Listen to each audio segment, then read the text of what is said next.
recording? Let's see. So when, I guess I need to rewind to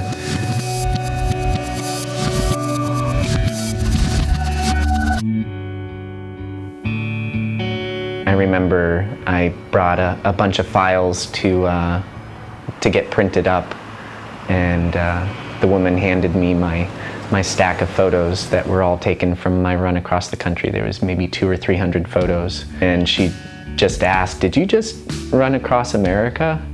And I said, "Yeah, I did." She says, "That's really cool." And that was pretty much the last time that I kind of felt that really special moment of doing something unique and standing out. Now in the city, you're just one of a million people, and everybody's doing something.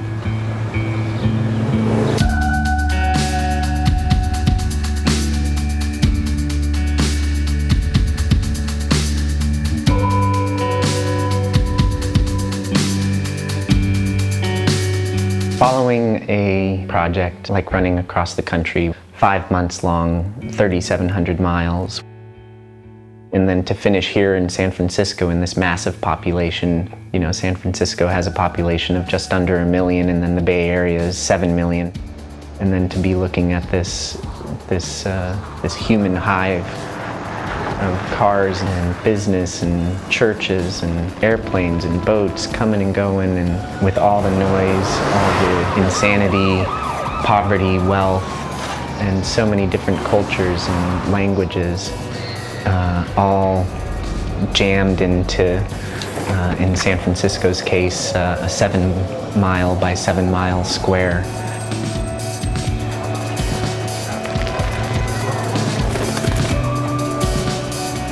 I mean, how can you look at that and not be a little bit curious?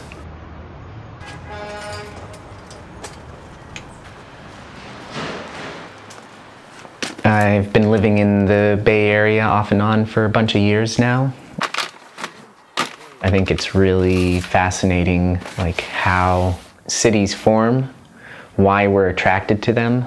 I wanted to explore that a little bit more and explore other people's 24 hours.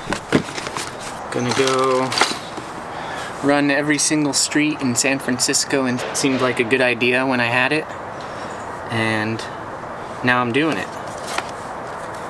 The van is gonna be my home base. All right. Yeah, so San Francisco is kind of like almost the perfect city for a project like this. It's at the end of a peninsula, surrounded on 3 sides by water. On the south side by a pretty strict border. The shape and size of the city's 7 miles by 7 miles. That's 49 square miles, and you wouldn't think that you can fit 1,100 miles of street in 49 square miles, but sure enough, it's just an immensely dense city. So, a little bit hungover. It's the 1st of November. Last night was Halloween, and went out pretty hard, gotta be honest.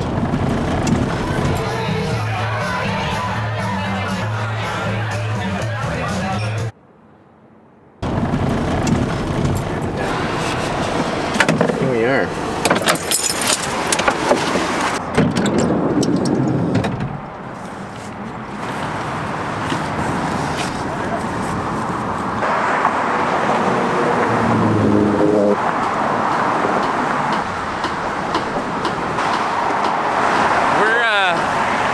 Going to the edge of San Francisco. I'm not gonna waste any time, I'm just gonna get to it. So here we go. A project like this just has infinite possibilities, and in that sense I started coming up with certain parameters So I knew that I wanted to try and complete this in a reasonable amount of time. I thought 40 to 50 days, 6 or 7 weeks would be an appropriate amount of time to try and tackle the entire city. I really didn't have much of a game plan going into it. I'm here, Ocean Beach, where I finished my run across America just over a year ago. So the end of one journey is kind of the start of another journey.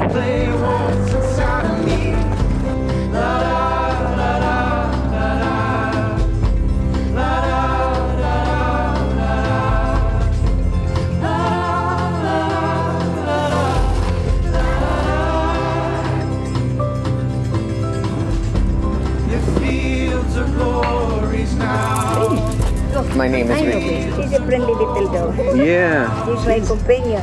I'm running every street in San Francisco. Oh, serious? Yeah. Tell me your name first.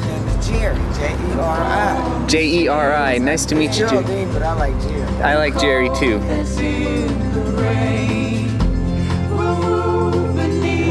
You have a good one. Really want to get to know my neighborhood, my area, just as well as I know the mountains that I grew up in. And it's hard to really do that unless you are out moving amongst people and talking to them. It's such a great way to get to know a place. Hi. Hello. Hello.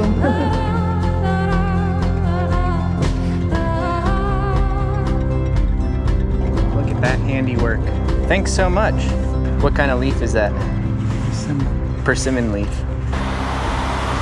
Because any moment, this whole thing could just go underwater. I want to go get a slide. So we have to, we have to really try to do what we wanted to do. And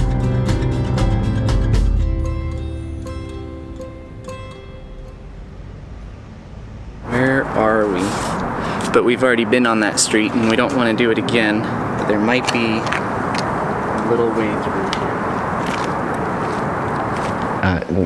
You don't know what you don't know, and there was a whole lot that I didn't know. I mean, essentially what you're doing when you're running every street in San Francisco or any street in your neighborhood or whatever it is you're taking a map and you're putting your pencil down and you're tracing your line, and you're not allowed to lift your pencil up until you're back at where you started. Have I done that street? No, but I need to do this street. Oh, I just realized I need to get that street as well.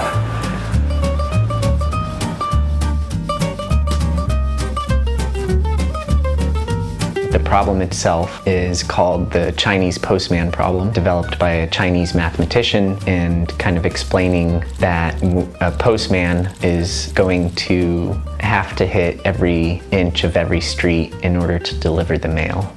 Not to be confused with the traveling salesman problem, which is only hitting a few points along the way and figuring out the shortest way to get to all of those points.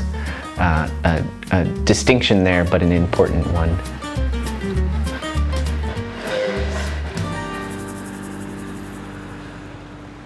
You look at the patterns of the streets and you add up the miles. But in the end, there's really no way to prepare yourself for, that day is 36 miles. It's going to take you all day, and that's the point, is you're going to be in that neighborhood all day long, and you're going to experience it on a completely different level. It's hard to look at a map and appreciate that that's what you're going for. The miles are definitely catching up with me. I think I've put in about 700 miles so far. And I think if I'm lucky, I've got like 600 left to go. You take into account that a dead end means double miles, that perfect efficiency isn't possible. And so you're looking at a good 20% extra on top of those 1,100 miles. And you're looking at the map and you're like, all right, cool, this shouldn't take too long. And then 10 hours later, you're like, that took all day. And that's the point.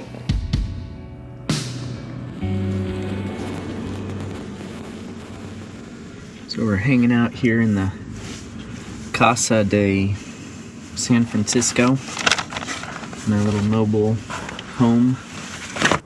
It's quite cozy in here, to be honest. You can never really turn your brain off for a project like this. And the mental part of it is both really stimulating but also really exhausting. It would be, for me, it's the same as running a really technical trail for all day, every day, for 46 days straight, where you just are never allowed to turn your brain off. It's also really special, you know, because that's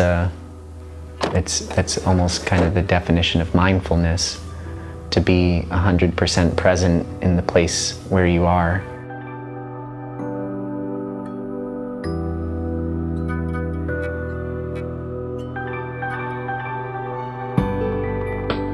In some parts of the city, culture can change in a half a block. Good morning.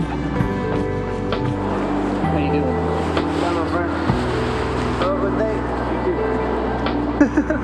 That's worth $1. I appreciate it. Thank you. Every city has its issues. When you put this many people together, you're bound to have some social problems.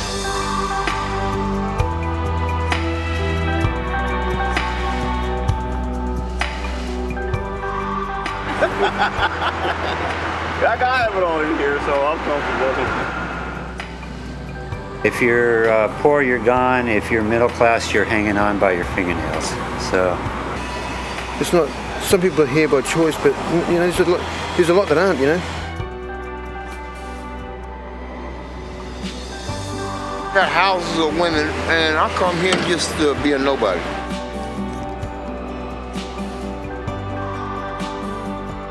Most people out here, it's like me, just a victim of some rather unfortunate series of events that happened in such a way that, you know, I ended up with nothing. I was on the street thinking, how did this happen?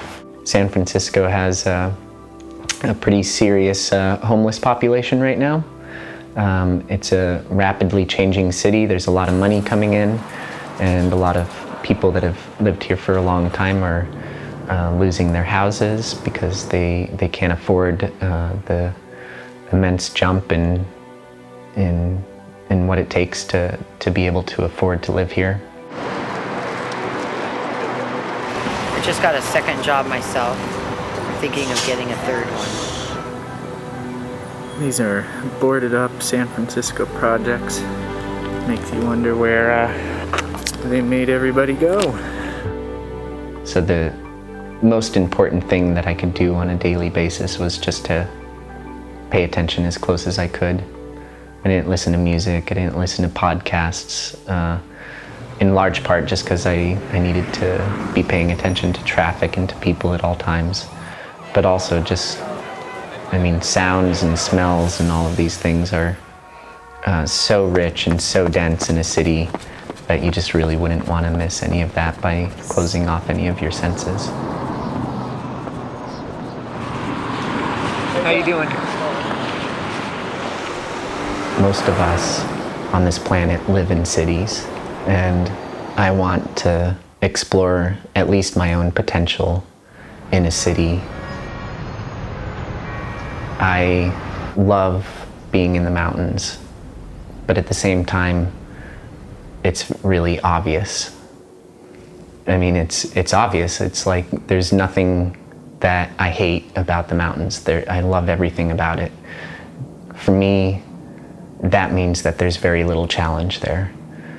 The city is challenging to me. Being in the city, being surrounded by millions of people, that's challenging to me, and it just kind of makes me ask a question. It makes me ask a question, why are mountains beautiful? Why do we think mountains are beautiful? Why do I think this person is beautiful. I'm fine, how are you? Hey, bud. It's hysterical. Like old people have a life too, kids, okay? This is Cole. Cole knows we're on his way home, so he's taking his time and he's going super slow. The process of confronting that challenge has allowed me to get to the depths of what empathy means. I hope I die here taking pictures, doing what I love.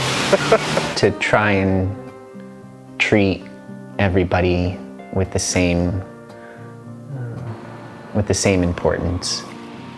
The only difference between me and all these people out here with cars and stuff is that they're sitting in a nice seat with this much steel between us and them, you know.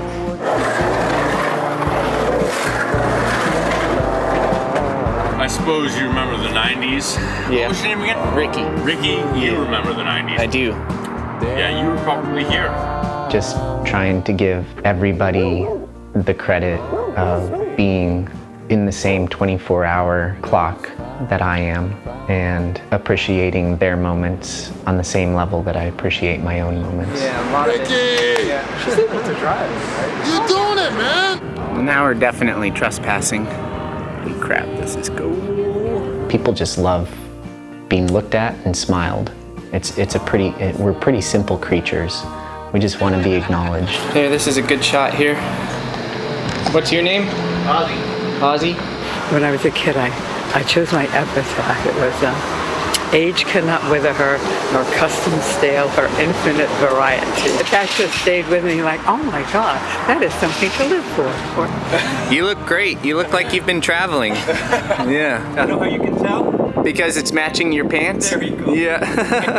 That's great. But it's immensely rewarding. I found a street called Gates Street, and I don't know why that's important, but I think it's no less important than, you know, finding a columbine, the first columbine of the season, or seeing a mountain lion off in the distance.